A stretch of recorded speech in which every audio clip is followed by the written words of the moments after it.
10 to 8 so we can take questions or reflections or maybe even corrections. I don't know. Yes, absolutely. Yeah, thank you so much for this is really so beautiful to listen to the dialogues and the questions and conversations that come up. That's one of my favorite things about this gathering, this Bhagavatam gathering. It's just such a beautiful dialogue that goes on amongst the devotees. So yeah, we don't want to miss that. So in that spirit, let's begin. Okay, we'll go ahead and share the screen.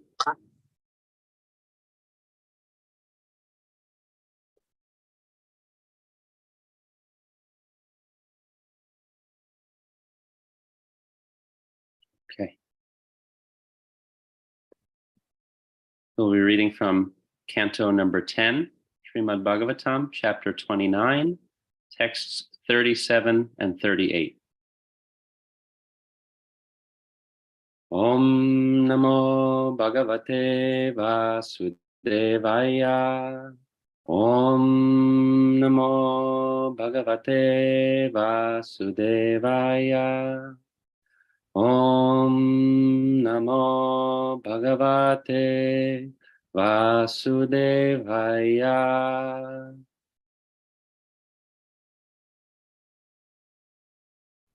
Shriryat Padambuja Rajaschakame Tulasya Labdvapi Vakshasi Padam Kila Britya Justam Yasya Svavikshana Utanya Sura Prayasas Tadvadvayam Chatavapada Raja Prapanaha.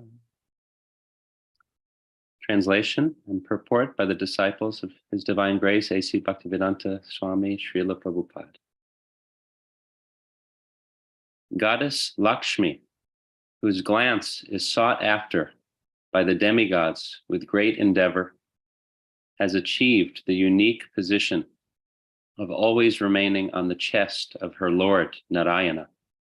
Still, she desires the dust of his lotus feet, even though she has to share that dust with Tulsi Devi, and indeed with the Lord's many other servants. Similarly, we have approached the dust of your lotus feet for shelter. Purport. The gopis here point out that the dust of the Lord's feet is so ecstatic and enlivening that the goddess of fortune wants to abandon her unique position on his chest to share with many other devotees a position at his feet. Thus, the gopis urge Lord Krishna not to be guilty of a double standard. Since the Lord gave the goddess of fortune a place on his chest and also allowed her to seek the dust of his lotus feet, Krishna should certainly give the same opportunity to his most loving devotees, the gopis. After all, the gopis plead, seeking the dust of your lotus feet is perfectly justified, and you should encourage us in this endeavor and not try to send us away. Next verse. Tanna prasida vrijanardanate nangri mulam prapta visrijya vasatis tvadupasanā saha tvatsundara smita nirikshana tivra kama taptatmanam purusha bhushana dehi dasyam. Translation. Therefore, O vanquisher of all distress, please show us mercy. To approach your lotus feet, we abandoned our families and homes, and we have no desire other than to serve you. Our hearts are burning with intense desires generated by your beautiful smiling glances. O jewel among men, please make us your maidservants. Purport. When Sri Krishna was born, the sage Garga predicted that he would manifest all the opulences of the Supreme Lord Narayana. The gopis now appeal to the Lord to fulfill this prediction by being merciful and granting them direct service, just as Lord Narayan awards direct service to his loving devotees. The gopis emphasize that they did not give up their families and homes with the hope of securing a higher pleasure from Krishna. They are simply begging for service, revealing their pure-hearted devotion.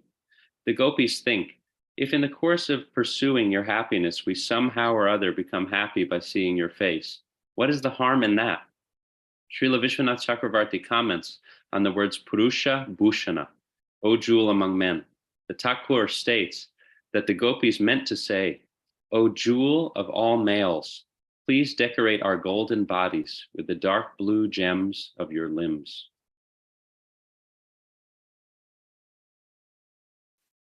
Om Agyanatimirandasya Chakshurun Militam Yena Tasmai Shri Gurave Namaha Shri Chaitanya Manobishtam Stapitam Yena Bhutale Swayam Rupa Kadamayam Dadati Swapadantikam Vandeham Shri Guru Shri Yuta Padakamalam Shri Gurun Vaishnavamscha Shri Rupam Sagrajatam Sahagana Raghunathanvitam Tam Sajivam Sadvaitam Savadutam Parijana Sahitam Krishna Chaitanya Devam Shri Radha Krishna Padan Sahagana Lalita Shri Vishakanvitam Scha He Krishna Karuna Sindho Dina Bandhu Jagatpate Gopesha Gopika Kanta Radha Kanta Namostute Tapta Kanchana Gorangi Radhe Vrindavaneshwari Vrishabhanu Sute Devi Pranamami Hari Priye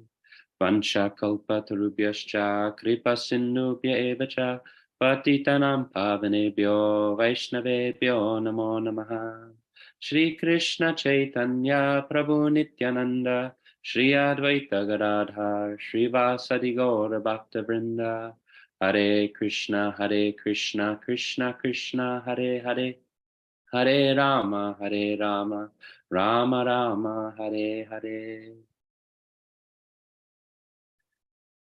Well, good morning, everyone. Thank you so much for joining. It's wonderful to see you all and grateful for the opportunity to come together and discuss Srimad Bhagavatam together. And we pray that this happens in a way that is pleasing to the devotees, pleasing to Srila Prabhupada, pleasing to Sri Krishna. And I'd like to seek the blessings of each and every one of you, Adi Purusha Prabhu, Anandaloka Prabhu, all of the Vaishnavas present here, that we can have a meaningful, pleasing discussion. Okay. So these are beautiful verses in which the gopis are approaching Krishna, we can say, pleading their case, basically making so many justifications for why Krishna should not turn them away. And in these verses, they're emphasizing that Lakshmi Devi seeks the dust of the lotus feet of Lord Narayan, although she's been given the post of eternally residing on his chest. So with this in mind, why won't you let us seek the dust of your lotus feet? Why are you driving us away? And in the following verse, they're sharing all that they've given up in order to be with him, in order to seek his association. We've given up our families, we've given up our homes. And again, as emphasized in the purport here, not that we're doing this for our own pleasure, but that we're doing this for your pleasure. And if incidentally along the way we become happy, then what is the harm? What's wrong with that? So the gopis are making their case to Krishna, having been seemingly for now turned away and told to go home. So just wanted to share a few verses that we can discuss, which really is also exemplifying the mood of the gopis. So first is actually from Jagannath Astakam, beautiful song that we sing to honor Lord Jagannath. So we'll just sing this. Navayache rajam na chakanaka manikya vibhavam Nayache hamram yam sakala janakam yam varavadum Sada kale kale pramata patina gita charito Jagannatha Swami Nayana Patagami Bhavatu Me.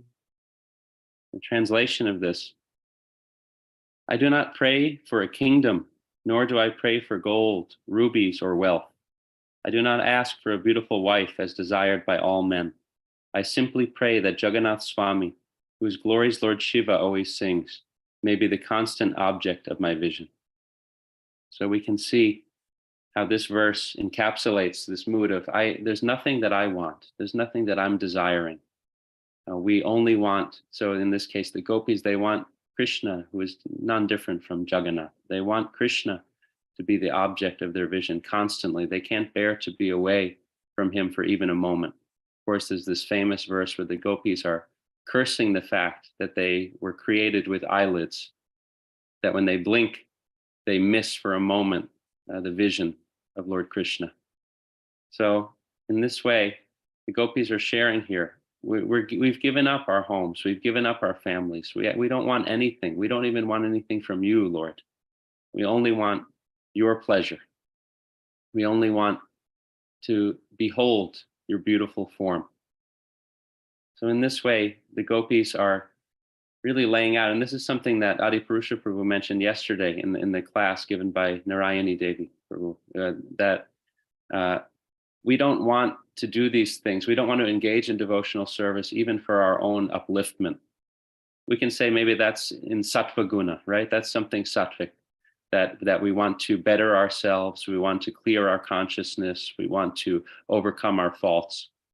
But this is actually not the highest goal of devotional service. The highest goal of devotional service is simply to bring pleasure to Krishna. So another verse that echoes this mood is spoken by Sri Chaitanya Mahaprabhu himself in Shikshastakam.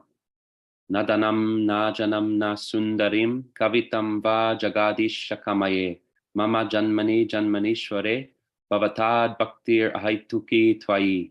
O Almighty Lord, I have no desire to accumulate wealth, nor I have any desire to enjoy beautiful women, neither do I want any number of followers of mine. What I want only is that I may have your causeless devotional service in my life, birth after birth. So devotional service is not the means to an end in this case. The way that it's being shared in its purest form is that devotional service is the goal. There's nothing beyond that. It's not a ladder that's bringing us somewhere else. It's the all in all, that bhakti is the ultimate goal for each and every living entity.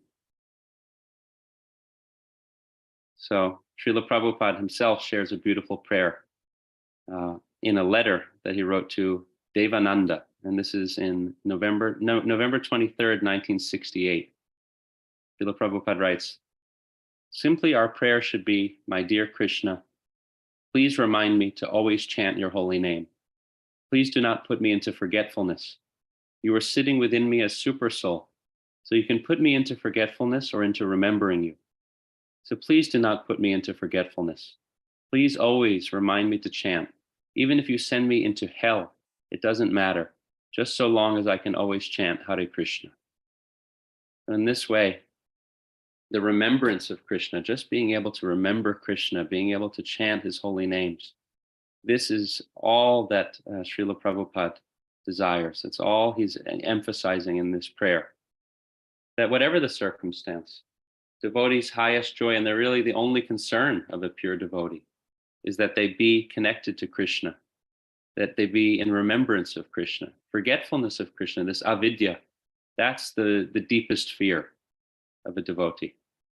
Prabhupada mentioned once about his disciples, yes, they're all very good, but they're not sufficiently afraid of Maya.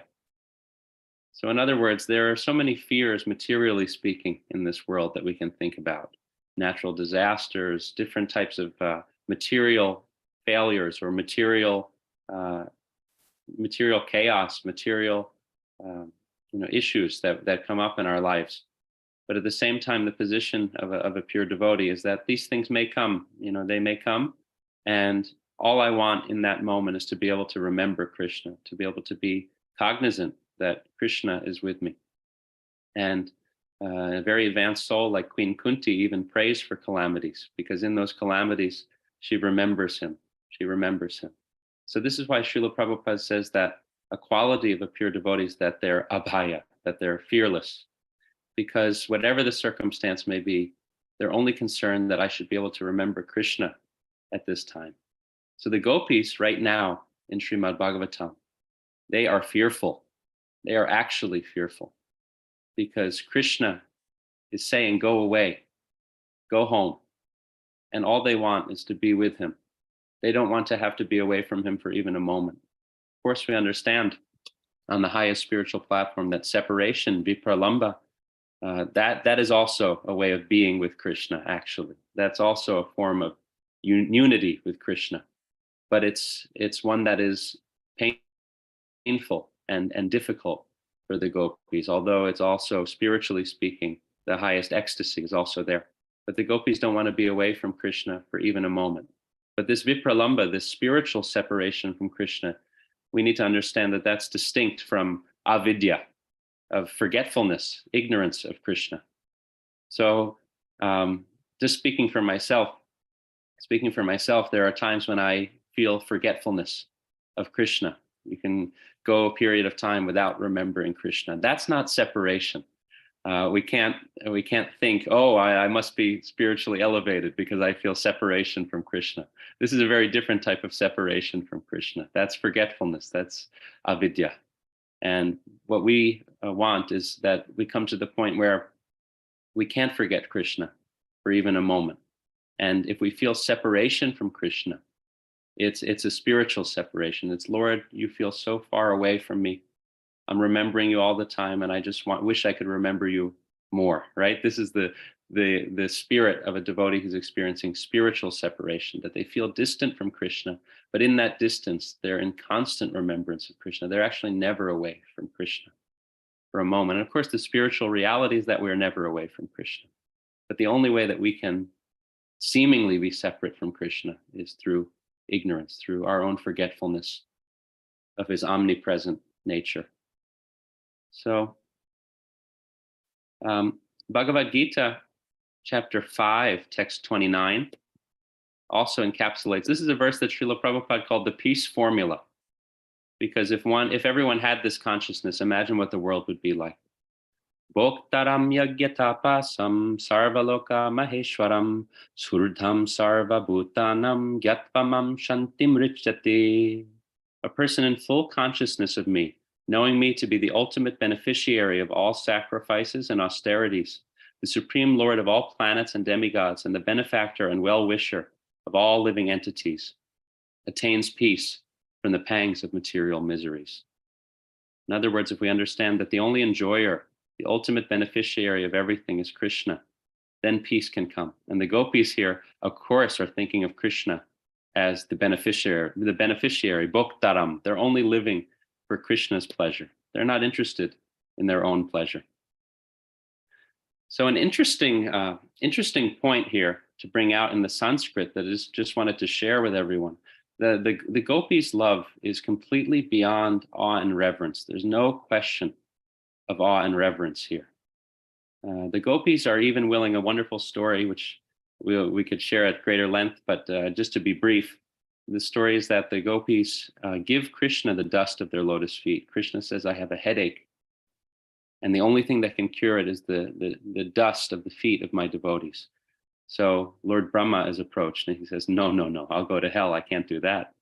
And Narada Muni is approached. He says, no, heavens no, I'll go to hell. I can't give the dust of my lotus feet to Krishna. Then finally, they go to the gopis. And Krishna, and they say, Krishna needs the dust of his devotees' feet. He has a headache. And they say, oh, Krishna has a headache? Here, please take it. We don't want Krishna to have a headache, because Krishna's pain is their own pain. Krishna's happiness is their own happiness. So the gopis, their love is completely beyond any sense of awe and reverence. And in the Sanskrit of this verse, just want to show everyone, this is something very, very special. So the first verse that we read today, here it is. So the first verse that we read, so they refer to, in the word for word translation, the gopis say, Padambuja, Pada Ambuja, so the lotus feet of Lord Narayan. They say that Lakshmi seeks the Pada Ambuja, the lotus feet of Lord Narayan, the dust of the lotus feet. Pada Ambuja Rajaha. the dust of the lotus feet of Lord Narayan. But when they talk about seeking the dust of the lotus feet of Krishna, the Sanskrit here is pada rajaha. So they actually just say the dust of your feet. They don't say the dust of your lotus feet. So this is significant. And Srila Jiva Goswami comments on this. And he says that the gopis, they don't have awe and reverence. So it's translated here in Bhagavatam. Of course, the disciples of Srila Prabhupada very respectfully translate the dust of Krishna's lotus feet. Of course, we'll say lotus feet. But the gopis actually here, what they're saying in the Sanskrit, they're saying Lakshmi is always seeking the dust of Lord Narayan's lotus feet. So therefore, why can't we seek the dust of and they're just saying the dust of your feet. So this doesn't lessen their devotion. This actually shows in a very special way the character of their devotion, that they don't have this awe and reverence for Krishna, that they're saying, oh, Lord, your lotus feet. They're saying, we need the dust of, and they're just saying, your feet. So lotus feet is an interesting phrase that we hear a lot, and it's explained by some of the great devotees. They say that lotus feet can denote basically that the lotus, like it floats on the lotus pond, but does not become wet. So in that way, it's like the Lord is may appear in this world, but under no circumstances of the world. So the lotus in that way is always removed from the water. So by saying the lotus feet, and also the Lord's feet beautifully resemble the lotus flower, they can be compared to the lotus flower. So this is some of the reasons why we hear the term lotus feet. But for the gopis, they're not seeing Krishna as not of this world, not of their world. Because Krishna is part of their community, for one. He's part of the cowherd community. He's completely part of their community and their immediate family, you can say. That he's right there, but of course he's incredibly special. And he's above and beyond everyone else. But they see him as part of their world. And not only is he part of their community and in their world, but he is their world. He is the world of the gopis. So in this way, their love and devotion exists completely beyond awe and reverence. So I'll just share an English translation. This is coming from Sri Damodarastakam. One little section here, it says, by such childhood pastimes as this, he is drowning the inhabitants of Gokul in pools of ecstasy and is revealing to those devotees who are absorbed in knowledge of his supreme majesty and opulence that he is only conquered by devotees whose pure love is imbued with intimacy and is free from all conceptions of awe and reverence. So in this way too, Krishna is conquered and controlled by this love that is free from awe and reverence. Of course, Srila Prabhupada advises that in the early stages of devotion, of course, we don't try to imitate this in any way, that when we worship the deities, we're actually worshiping them in the mood of Lakshmi Narayan, in the mood of awe and reverence, so that we don't make any offenses, so that we have the proper conception. But we understand also prayojana, we understand the goal, that the goal is that in time, our love develops in such a way that it exists even beyond conceptions of awe and reverence, because it's this type of love that actually captures Krishna's heart. And there's a beautiful list that's given in Chaitanya Charitamrita of 25 transcendental qualities of Srimati Radharani. Of course, in the Bhagavatam, Srimati Radharani is not mentioned by name. Very confidential, very elevated subject to speak about Srimati Radharani. But Prabhupada gives everything. And Srila Prabhupada in Chaitanya Charitamrita, one section, he shares 25 transcendental qualities of Srimati Radharani. And one of those, the final one listed, is that she always keeps Krishna under her control. So how is this so? That the gopis here are yearning for the audience of Krishna. Krishna saying, go home. You shouldn't be here. And they're begging him. They're begging him. But at the same time, Srimati Radharani is understood to always be keeping Krishna under her control. So how is that so? It's by their incredible pure love. Srimati Radharani, by her love, completely conquers Krishna's heart. So this love that's free of all awe and reverence. And so we understand one beautiful pastime is the pastime of when the Vrajvasis meet Krishna at the battlefield of Kurukshetra. It's actually not the battle. Well, it is a battle. It's the previous events have taken place there, but it's not. This is before the Bhagavad Gita was spoken. This is when the Brajvasis go to meet Krishna at Kurukshetra after so much time of separation, after Krishna has left Vrindavan. And at that time, when they meet him, they can't relate to the way that he appears as a king. And they see him and they're so delighted to see Krishna, but at the same time, he's wearing armor and he's wearing a helmet and he's very regal. He's surrounded by elephants and he's surrounded by his armies and he's surrounded by his ministers. And he's not wearing his peacock feather and he's not wearing his forest garland. And they're saying, yes, it's wonderful to see Krishna, but the mood is not quite right for them. And when Krishna sets eyes upon the gopis, he can't help but to become ecstatic because he remembers their love. He is feeling their love. And at that time, he becomes ecstatic. And this is one of the explanations of the appearance of Lord Jagannath, that at that time, his eyes widened, his smile became very broad, and his arms pulled in out of joy. And in that way, Krishna accepts this love and he completely drops any outer show of awe and reverence or formality. And so this is Jagannath is the form of Krishna who is ecstatic from accepting the love of his devotees.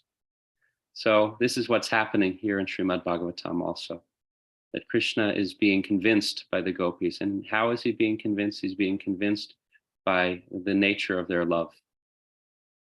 And Krishna is always himself. He's always fully cognizant. So though he may experience and engage in so many different flavors and moods of loving exchange, he's always remembering the love of the Vrajvasis. So when he speaks Bhagavad Gita on the battlefield of Kurukshetra, he's been to Kurukshetra before and he's had this experience. So surely at that time too, he's also remembering the gopis.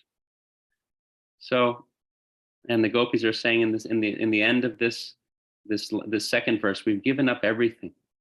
We've given so much up just to be with you.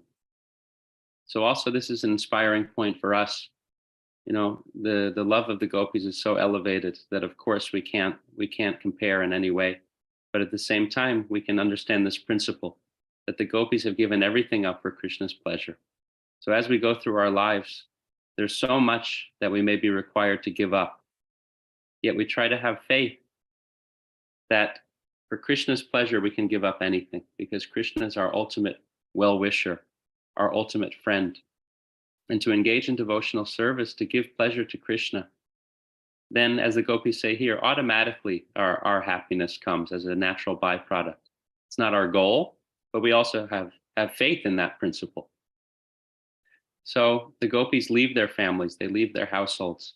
And for us too, we all have to leave everything eventually, you know, in terms of our material identity, our material circumstance, our role in society. Eventually we leave that, right? Because we have our ashrams in traditional, you know, varnashram dharma. We have ashrams. We may be in householder life, but at some point we move beyond that. Traditionally speaking, there's vanaprastha ashram, where the family unit kind of shifts a little bit and there's more of a focus on spiritual cultivation. But at the same time, we understand that even if we don't make those traditional movements in our life, at the same time, we all have to leave things behind eventually at the hour of death, at the time of death.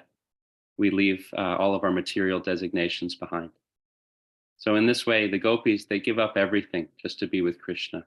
And in our own lives, we can become inspired by that mood in the sense that we recognize that as time goes on, there's so much that we'll have to give up that we identify with at present. But at the same time, if we're identifying as aspiring devotees of Krishna, if we're aspiring for Krishna's pleasure, following in the footsteps of great devotees who inspire us, then we understand that all will be well. And not only that all will be well, but all will be wonderful. And in this way, we're trying to cultivate that attachment to Krishna right now, not later. We're trying to deepen our love for Krishna through every wonderful experience we get to have in Krishna consciousness by the mercy of Srila Prabhupada, by the mercy of the devotees. Bhakti Tirtha Swami Maharaj, he made a beautiful statement where he said, every experience we have in Krishna consciousness, every festival, every program, every arti, every experience, we can think, how can this transform my heart so that I can dedicate myself more and more to Krishna consciousness? How can this be a transformative experience?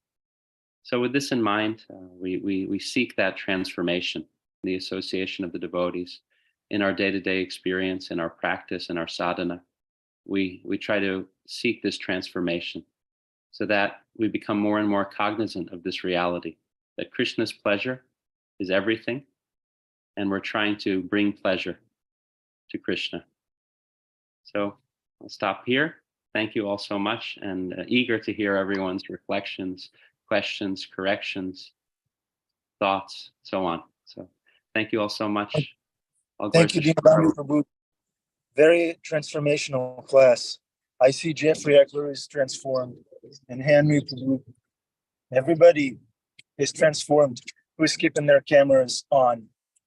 We're not sure about those who are keeping their cameras off, but I'm imagining they're being transformed too. One time there was a police officer. He was talking to Jai Advaita Maharaj, and he was concerned. The police officer was concerned that to become to be a member of the Hare Krishna movement, one has to give up a lot of stuff. And he challenged Maharaj that. So what do you have to give up to be a Hare Krishna? You're Hare Krishna. You have to give up everything. And Maharaj said, no, all you have to give up is your suffering, or something like that.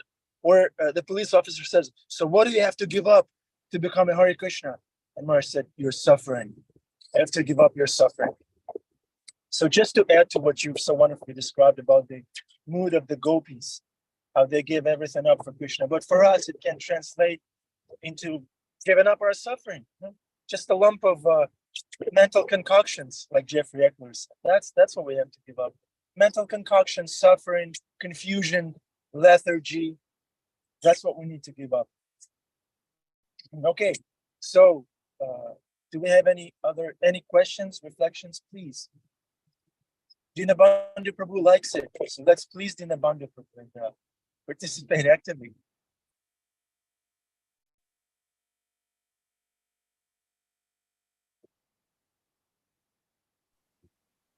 Hare Krishna, you here? Hare Krishna, Ananda Loka Prabhu. Hare Krishna. Thank you. Thank you. What a beautiful class. You covered so many very, very extremely important points. One of the things that was just mentioned about our suffering, our suffering is kind of, I was thinking that when you said about our suffering, I think the suffering is the illusion that we're enjoying. I think that's the real suffering, I mean, the suffering is when you're running around and you're just chasing your tail. And you see this in this city so much. People are running around and their enjoyment is actually their suffering. Where we may suffer, but our suffering is our enjoyment because we're connected with Krishna. And and the illusion is dissipated. And we're getting, and it's spiritual. It's not a material type of reciprocation. So I know in my case, with the suffering, I've like all of us in this material world who suffers, and anyone who doesn't think that he's suffering is just a fool. We make a sacrifice. We have a choice. I want to just jump up because I don't want to take up too much time. But you also mentioned, I like the point you mentioned when you were reading about and I remember Srila Prabhupada saying this, about the fact that we're not afraid enough of Maya, and it's such an easy thing. Just walking. I was walking yesterday. I was getting some donations for our program, and I was walking, and I was just thinking, and I called Domi, and I texted and I said, this place is hell. It's hell. And then I thought, that's a morbid thing to say about New York because if you really look at it, there are a lot of beautiful things about New York. I mean, really, there are beautiful parks, there are museums, there are so many beautiful constructions, the waters, there are so many beautiful designs. But when the emphasis is removed, that it all comes from God, that it all comes from Krishna, that's when it becomes, ugly and illusionary. I mean, I travel around the city here, which I would prefer not to be in, but I'm trying to serve. Adi Shaman's asked me to come and help, and I get to come here at the Bhakti Center and do some service. But I look for places where I can sit and chant, very, very nicely, and there are some just beautiful places, but Krishna has to be there. He has to be the center of that. When Krishna is out of the picture, that's when the caution flag should go up. And with us, as far as us, us as aspiring devotees, we should always really be very, very clear, and make that sacrifice. It is about there is tapasya, getting up early in the morning. The other thing is about giving things up. Actually, we give things up that don't belong to us because they're not ours anyway. We're attached to them. So what are we really giving up? But what it is, the essence is what we're getting. We're getting something higher. Like you mentioned also, we come with nothing, we're going with nothing. And Krishna provides everything. Not a blade of grass moves without the sanction of the Lord. This is said in our, I'm going to stop because I don't want to go on too long. But the main point is, I think I want to make is the fact that, we have to continuously fear Maya. We're saying there's no fear. But when we stop thinking that we don't have to fear Maya, then we have some problems coming our way. Thank you very much. Beautiful class. Thank you. Hare Krishna. Hare Krishna. Thank you so much, Prabhu. Beautiful reflections. And, this idea of, that if we can experience things with Krishna and through Krishna, then it's not, it doesn't become so mundane, and that you can appreciate things in this world, but you do it with Krishna and you remember that it belongs to Krishna. That's such an important point. And about suffering too, that, we think that we're enjoying, we imagine it as pleasurable, we imagine it as enjoyment, but at the same time, we feel empty through these experiences if Krishna's not there. Thank you. Jamuna, I see hands from Jamuna Jaya and from Jeffrey Ackler, Prabhu. Hare Krishna, Dina Bandhu. Thank you so much for class, as always. And Adaloka said everything so beautifully. But one thing I was thinking about with the suffering aspect, what I've come to realize is anytime I'm suffering, it's just my false ego. It's like whenever I'm suffering, why am I actually suffering? It's because of my false ego every single time. It's because I'm puffed up, I'm full of pride, I think I'm the doer. So I want recognition and someone's not recognizing me. I think I'm the controller because I want things to go my way and they're not going this way. So it's just this magic. Well, I was like, yep. False ego. It's just such a wonderful, to make that connection. The minute I'm like, why am I suffering? Well, there's only one reason. It's because my false ego is just having a party again. So thank you so much for everybody for bringing that up. Hare Krishna. Hare Krishna. Thank you so much, Jamuna Jaya. Great to see you. Jeffrey Ackler, Prabhu, you have something to share? I was just I was caught up and reflecting on the last phrase that you spoke, Dina Bandhu, being cognizant of reality. And the word cognizant, what does that mean and where does it come from? And it's interesting because that word has its history in jurisdiction and law, and cognizance is like the act of taking jurisdiction. And so, etymologically anyway. So, just thinking about that phraseology, the being cognizant of reality is really surrendered to the jurisdiction of Krishna. And I really just resonated with me this morning. It was a very beautiful way of putting it. I like that. Thank you. Thank you so much, Prabhu. And thank you for sharing about the origin of that word. Thank you. Yeah, that's helpful. Thank you. Adi Purusha Prabhu, Hare Krishna. Yeah, Hare Krishna. Can you hear me okay? Yes, Prabhu. Yes. Okay. Fantastic class. Thank you so much, really. And the subject of suffering keeps coming up. Prahlad Maharaj says something very profound. As soon as we endeavor for happiness, our suffering begins.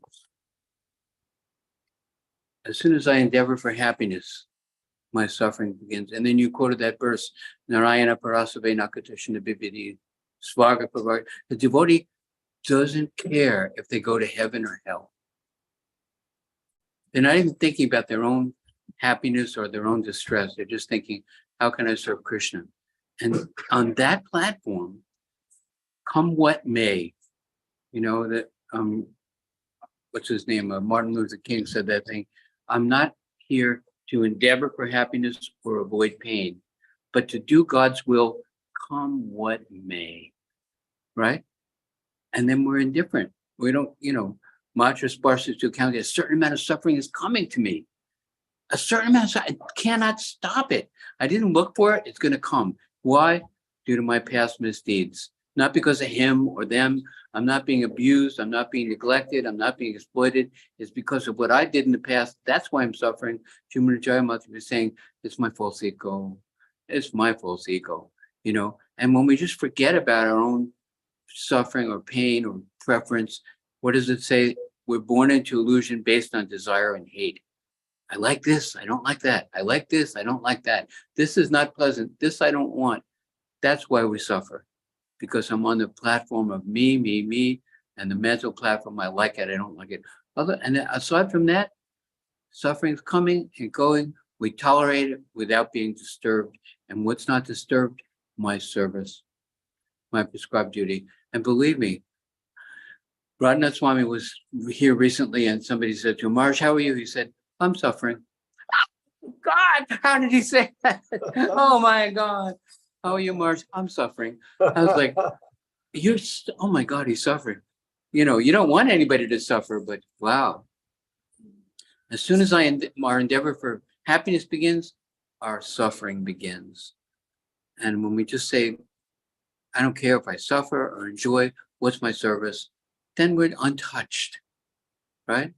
It's interesting subject matter. And to hear these things, because we have to apply Krishna consciousness every day. And believe me, suffering comes, you know, I feel it every day. Things that I have to do to take care of my service are difficult. And I just have to say, who cares? What do you want, Krishna? And then I just feel like I'm able to go forward one more day. Just try to do my service now and not make an arrangement for myself, because Vaisheshika Prabhu was saying the demon wants to change his circumstance. The devotee wants to change the way he's responding to the circumstances. Thank you, Krishna, for everything how it is. How can I serve you into this circumstance? Not, oh, I don't want this, I want that. Then I'm suffering because my false ego. Anyway, too much said. I'm sorry to take up so much time. We'll go to Srila Prabhupada. Thank you for your class. Thank you so much, Adi Purusha Prabhu. All glories to Srila Prabhupada. Thank you. And I just wanted to share, thank you so much, Prabhu, for that point. That's like such a powerful, powerful key that if we just trust in Krishna's service, then we're untouched, we're protected. And requires faith, doesn't it? It requires faith. And it's something that we pray that we can pursue devotional service with that faith, because sometimes it just seems so simple that, I'm feeling unhappy, so I'll just seek happiness in some way. But as we see, it doesn't work. It doesn't deliver. Even if it delivers, seemingly for a very short period of time, quite often even that's not the case. And it's really just powerful if we can have that faith to say, Krishna, I know that if I'm in your service, then everything will be well. That's very beautiful. Thank you so much. Okay. Hare Krishna. Himadas.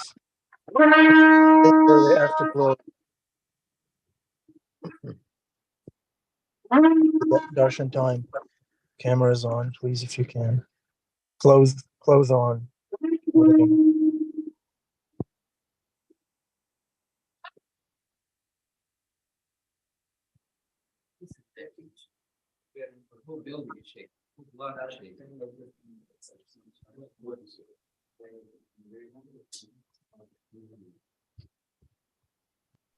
Amrita Kishore is working out for Krishna. Very inspiring.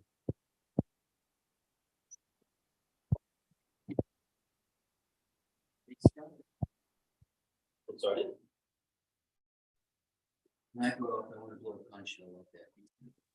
Kula Pradeepa Prabhu, please blow the conch.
Andar pakoti kamania vistashoga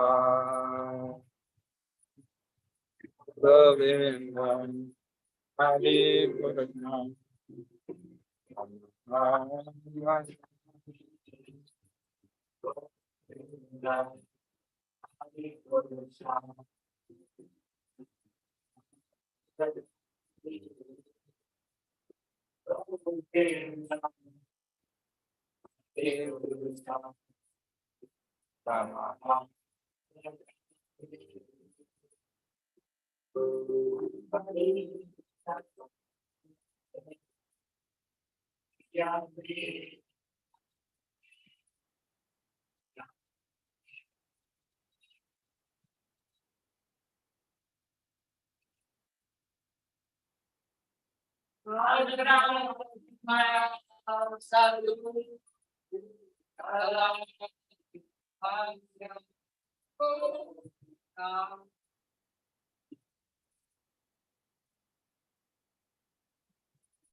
Jai Shishivardha Murlidhara Shigar Chandra.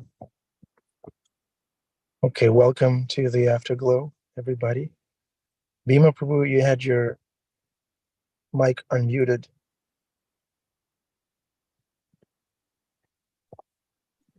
Haribol Prabhu. Hare Krishna. Haribol. Dina Bandhu. I can't wait to be born again, hopefully in a devotee family in my next life, so I can speak and be someone just like you. Adi always says, when I grow up, I hope I can be someone like you. I hold out great hope to be able to soberly, articulately, and beautifully elaborate on the Bhagavatam. I would just like to say that in reference to what Anandaloka said and what Adi said, was that the suffering that a devotee goes through, there's no suffering. I don't know if anybody else has experience this, but because of where I live and because of my past, etc., I was out of the association with devotees, or am out of the, or have been recently out of the association of devotees for quite a bit of time. And there is no suffering like that. I know that there is some kind of, not some kind of, that there's in Shastra, I believe it was one of the Goswamis says that the worst suffering is being out of the association of devotees. And currently right now I'm working with Adi Purush in New York, though I'm not physically there. Every time I do arrive in New York, I'm just like Ananda Loka. I'm like, this is outrageous, you know, to have to maintain oneself, to be equipoised and to not be affected by the very strong mode of passion and mode of ignorance that is in New York. But I'll tell you one thing: when I come into New York, I'm very what do I say? Very repelled by the atmosphere, considering the fact that I live in the country on a farm, and I'm very repelled by New York, and I just want to turn around. But then when I start hanging out with the devotees, literally, and this is a feeling, I go by feelings. I'm childish that way. I feel, I can't figure anything in my head, but I just feel.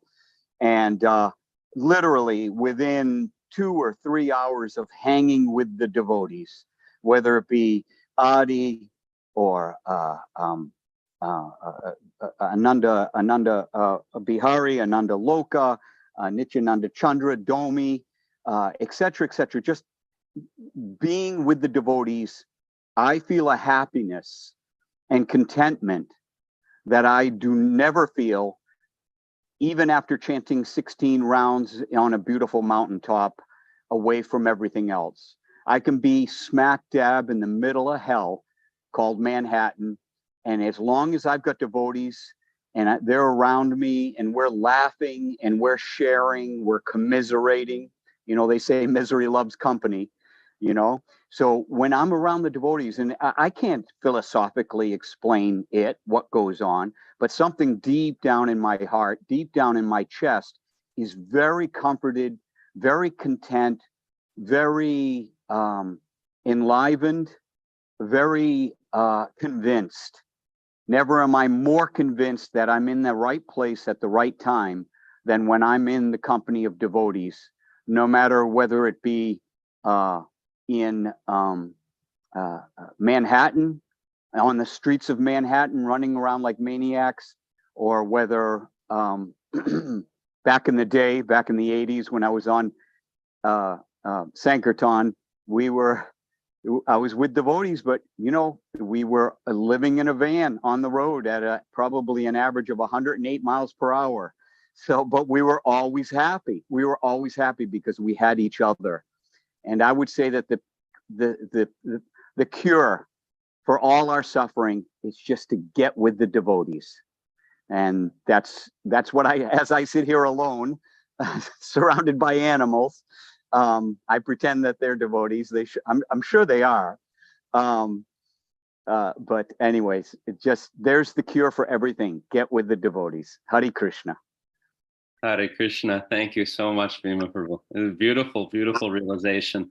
And you're not alone. We're all here with you. And I see each day you're so integral, you know, to this sangha, and you're so encouraging to everybody. And yeah, it's wonderful. It's wonderful. And you know, this technology creates so many inconveniences, and it's so strange in so many ways, right? In Kali Yuga.